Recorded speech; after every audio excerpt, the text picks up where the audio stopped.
Cinema ఓనర్లంతా కలిసి రేట్లు పెంచమని సిగ్గు లేకుండా అడగడం, బుద్ధి లేకుండా గవర్నమెంట్ దాన్ని ఒప్పుకోవడం, ఇది ఎక్కడ అన్యాయం? ఇది వాళ్ళు 100 కోట్ల రూపాయలు ఖర్చు పెట్టి విలాసంగా సినిమాలు తీస్తే వాళ్ళకి ఏదో నష్టం వచ్చేసిందని చెప్పేసి ప్రజలపైన ఒక్కొక్కరికి 1000 రూపాయలు ఫైన్ వేస్తే ప్రజల రక్త మాంసాలు పిండి పిప్పి చేసి విలాసవంతమైనటువంటి కార్పొరేట్ కంపెనీ చేస్తారా?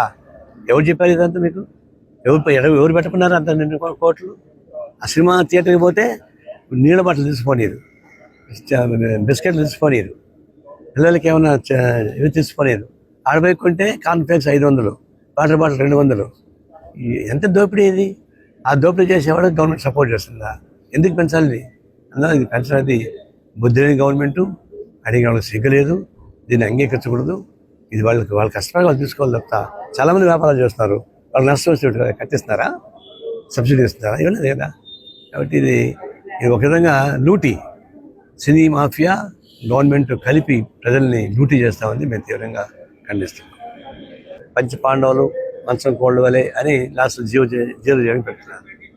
ఇప్పుడు ఏం చేస్తారంటే మేము 40% మేము ఇస్తాం, 60% మేము ఇస్తాం, 40% మీరు పెట్టుకోవాలి. 10% పెట్టుకునేప్పుడే గవర్నమెంట్ చెట్ల.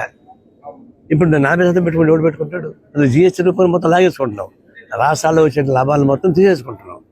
ఇప్పుడు 40% నువ్వు ఇవ్వమంటున్నావు, ఎవడు ఇస్తాడు? ఎవడు ఇడు? ఇప్పుడు చివరికి ఏంటంటే ఇది వీళ్ళు మ్యాచింగ్ గ్రాంట్ ఇవ్వరు, గ్రామీణ అది పథకం రాదు, స్లోగా దాన్ని పట్టుకొని చంపేస్తుంది.